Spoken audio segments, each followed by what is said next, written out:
Hi, this is Jacqueline here with the Grow Program. Thank you for growing with me on today. And I'm gonna tell you something. Um, if I don't get on here every day, something's wrong. Now, I'm gonna tell you, I'm gonna always keep it 100 with you.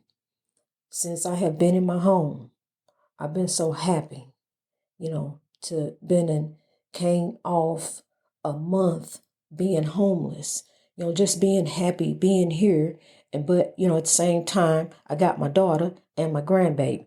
My grandbaby over here visiting and, dealing with him and trying to find peace. And then we got people coming in trying to do different things, utility companies and all this other stuff. It's been pretty busy and pretty hectic. Then on top of that, as I'm starting off this morning, I usually get up like around 3 o'clock Central Time, United States. I usually get up around 3 o'clock in the morning and get started. But since I've been here, honey, I just kind of been oversleeping a little bit. But I'm gonna get back to my routine. I am, because I'm here to lift you. I'm here to give you the word of God, which is love, and that's going to be every day. I have to grow every day.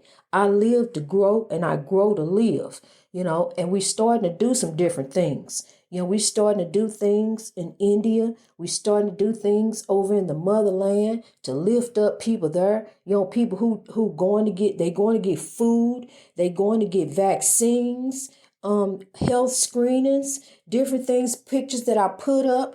And in Kenya, we're doing the same thing there. We're lifting people there. We're doing for them there, and grow is becoming a movement, is the light of God. That's love. That's being a God servant. That's being here for one another. That's being here to lift one another, to help one another, to do for one another, to pray it forward. That's what we are supposed to be, in the last for people who do read the Bible, and apply the Bible to their life in righteousness, as I do. The last book of Malachi, it says, bring the tithes and offerings to the storehouse so that my meat can have house. The storehouse is not the pastor. The storehouse is God's people. The storehouse is doing for one another, doing for each other, lifting one another. That's the storehouse. And then living up under God. You up under God. The pastor is not God. The pastor don't dictate how you live and how the pastor is not God. See, I'm telling you, I'm a minister, and I don't expect you to give me 20% of your income. I don't expect that. You are supposed to be a God servant for God's people, to help God's people, to do for one another, to do for each other. That's how it works, and so that's why I say everything that I own is going into the grow movement. Everything that I have is going for God's people. Whatever I don't, besides what I have to have, for bills for myself, I'm putting mine into God, because then there go my blessing. Because as I was going through these past 2 weeks, I kept my eyes on the prize. I kept my eyes on God. I kept on doing God's work. I didn't stop. I kept pressing toward the mark of the high calling of God, even when I ain't have nobody. I ain't have nobody to love me. Even when man failed, even when I was out in the storm, out there in the storm, God was my refuge. God kept me protected from the storm, kept my baby protected from the storm. He gave us shelter, even though we was out in the street and nobody else would help us. Nobody would help us. But we had the Lord. So I got to keep on pressing for the Lord, because see, God done blessed me. God done really, really blessed me. Truly blessed me, honey, beyond how I can even tell you that God has blessed me. I ain't never been blessed like this in my life, ever. And then to turn around on top of it, I got peace, joy, and happiness. I can sit here. My baby smile starting to come back on her face a little bit. Imagine being homeless with a 16-year-old after a man who you supposed to love wiped you out. Imagine that. A narcissistic man who was out for himself wipe you out, and you homeless with all your stuff in your son's car, because he even took all the cars. I didn't have one of them. He took all of that. I'm sitting up, all my stuff in the trunk of the car with me and my baby, 16-year-old, and we homeless. And I got to look at her after I trusted this man with my life. But God, I'm telling you, honey, I almost let go. I did. I almost let go because, see, I already had 2 nervous breakdowns. It ain't too much more. It ain't too much that I can take. But God, yes, my voice is cracking now, but I ain't going there, honey, because I done went there already. I done cried, and I'm over it because God done blessed me and my baby. I see her outside yesterday with her little new wheelies, and she wheeling out there, and she's smiling again. The smile is starting to come back on my face, and her the joy was always there for me. But I'm saying, seeing my baby heart, being sad, about our situation, about what this man did to us, and he think he just finna get away with it. Y'all just gone divorce me. I'm ready to move on with my life. And then on top of that, the other night, some woman texting me, telling me about some other women, telling me about he done cheated on her after he done cheated on her with me, all this other foolishness. Women on top of women. He doing all this fool. He just out there, like, I'm telling you, like he crazy. Like he done went women crazy. Something wrong with the man. But I know he need to be stopped. And the only way to stop a narcissist is through his pocket. I know how to get him. That's the only way to stop a narcissist, honey, is through his pocket. We're getting ready to out this narcissistic behavior and how people doing people. God kept me going, honey. I felt the beloved ancestors' arms around me, telling me don't break, don't break, don't break. Because I'm going to tell you one thing about me. I ain't never lived on no Section 8. Ain't nothing wrong with it. But I always worked all my life. When I always went to try to get on the Section 8 program, they tell me the waiting list. The waiting list, you got to wait to get on the waiting list. And so I said, forget it. Every single time I would try to call and get some help, I couldn't get it. So I just kept on working. I kept on, like my dad said, just keep on working. You're going to work it out. It's going to work. Everything going to work for you. Keep working. And so that's what I kept doing. He instilled that in us, me and my brothers. He instilled that in us to keep on working, keep going, keep moving, keep pressed toward the mark of the high calling of God. You ain't gonna have no problem. So all along when I was homeless, didn't have nowhere to go, me and my baby, I kept on pressing with the Grow program. I kept pressing for the Lord. I kept doing the work of God because I knew God was gonna lift me. God was gonna get me out that situation, and now He have. God done made a beautiful place for me and me and my baby. We've been blessed. So I'm not worried about nothing. And I wasn't worried about nothing really, but it was just a heartbreaking situation because I ain't never been like that. Ever in my entire life. Neither one of my children can ever tell you. They said my mama always worked. I went out there and drove that bus, honey, whether I was sick or not. I took them sick days for my children when one of my kids was sick, but I kept on working. I had the baby, and then I went back to work. I did. I took a little time off and nursed the baby and everything. Then I went back to work. Every single one of them was breastfed except that first one for 4 months. Because I was going through with the mother-in-law. So that's the only reason. Then when I stopped nursing my baby, he started getting sick. He started getting colds. He the only one that got asthma. The rest of them, all 4 of them is healthy. That's the only one that had the health problem. I nursed all the rest of them for a year. I did. And I went back to work. It was back to work for me, because I had to go work it out. I had to go make it work, and I'm telling you, that's why, we got to keep on, honey.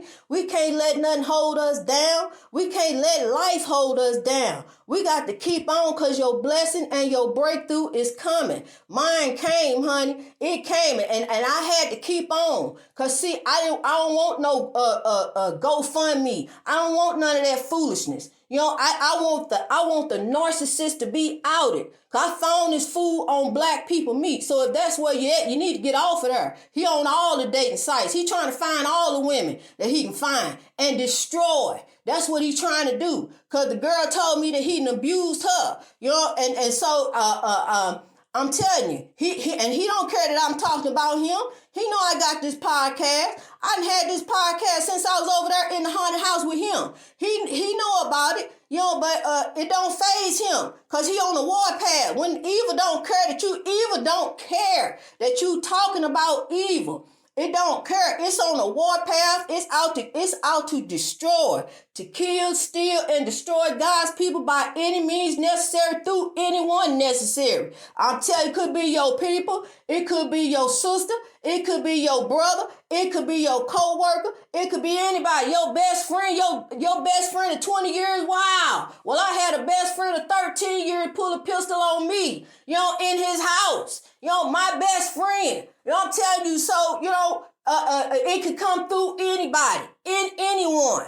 Evil is out to destroy you, a person of God. And then later on, they gonna think about it. Yeah, they gonna be sorry. Yeah, they want you back. Yeah, so here comes some more mess. No, you need to remove yourself from the chaos, negativity, and drama equation. I'm telling you, because evil is out to destroy God's people.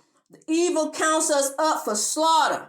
But God, this is a spiritual warfare that we're in, and anybody who is not for you is against you. I'm telling you right now, and you need to get away from them before they destroy you, before they put you out. Because once you get in the spiritual warfare and you in it, it's hard to get up out of it unless you got God. You got to have God on your side, then you can get on up out of that. But God, I'm telling you, the evil counts us up for slaughter.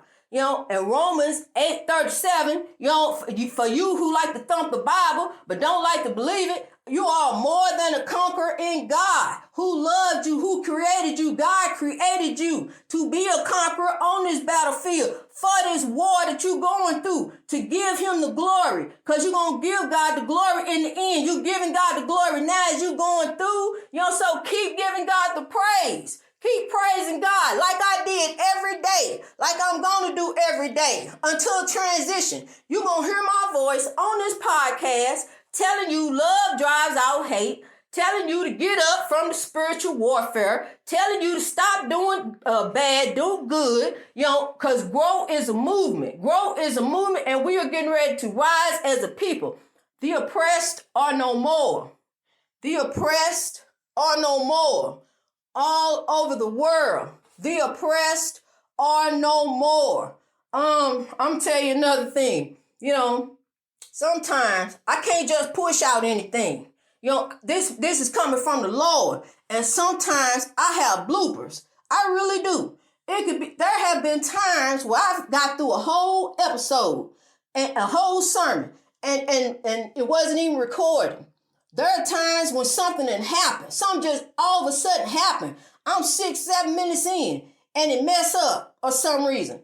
That's because the ancestors don't want that word to go out. The word that goes out is the word they wanted to go out at the time they wanted to go out. So it may be, it's in God's time, in God's perfect plan. But I will tell you this, I'm driven by the spirits. I can get on here 2 times a day, 3 times a day. But I'm going to get on here every day. You can count on that, because I work for the Lord. I'm doing God's work. No more me. No more doing me. Because doing me was totally messing me up. So I'm done doing that. I ain't doing that no more. I'm going to live under God. I'm going to live under God and live righteously and do righteously and be a God servant. And that's a servant to his people. That's getting the word out. That's doing just like what Dr. King was trying to do when they shut him down. See, that's what they do to anybody who trying to do right. They shut you down. Just like my Mr. Navalny over there in Russia, my thoughts are with him and meditating good thoughts to him that he can come up, a miracle can happen, that he will come up out of prison, that Mr. Vladimir Putin, that you can have some compassion. Please have some compassion for Mr. Navalny. All he trying to do is use his voice to speak for his people. Please, we got, I'm telling you something. We all different. We all different, but we all have one love.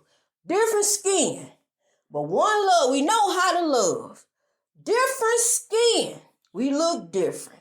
You may have two twins that look the same, but they different. But they know how to love. That's the one thing you know how to do. Mr. Vladimir Putin, you know how to love. Show some love right now. We need you to please show some love. I'm begging you, on behalf of me, to show some love to him and allow him to just go home to his wife, and be with his family. And just know that there's going to be some people who disagree with you, Mr. Putin. There's some people who disagree with a whole lot of people, but you got to understand that it was God. We under God, Mr. Putin, and God commands us to love. Love drives out hate. Love drives out hate. I love you, Russia. I'm thinking about you, Russia. I love you all over the world. The oppressed will be no more. We are going to rise. We're going to conquer in love. We are going to grow in love as God commands. We are going to keep growing in love all over the world. And those who can listen to the podcast, please listen to the podcast. We are not going to be a part of this spiritual warfare no more that is taking our people out, that is removing us one by one. We are leaving up out of here. We are going to begin to rise and come together as a people. We are going to begin to grow. It is spoken and it is so. We are going to grow as God commands us to. I command this for the whole entire world, for us to come together and grow in love. Love will conquer if you just believe. The freedom fighters spoke it. The freedom fighters said it. The freedom fighters always gave us the message of love. That's the one thing that they driven into us was love. I can remember that 4-letter word from the time that I could start talking. Is love. Hearing love. So here we go. And that's what we gonna hear. That's what we gonna do. We gonna grow in love. We gonna rise all over the world. We gonna come together as a people as God command. That's what we gonna do. We gonna stop with this evil spiritual warfare that's coming up against folks. Like these evil Republicans and different things that they doing. This is spiritual warfare that's coming up through them. That's what's happening to these Republican people. And they want to go back to these old ways. But we are not going back as a people. Africans have touched too many lives. We are going forward. We are pressing toward the mark. We are all going to rise. We are all going to come together as a people in one love. Different skin, one love. Loving one another because we are all unique and beautiful roses growing in God's garden. Every single rose is different and unique, but it is beautiful because it is a rose growing in God's garden. Let's rise.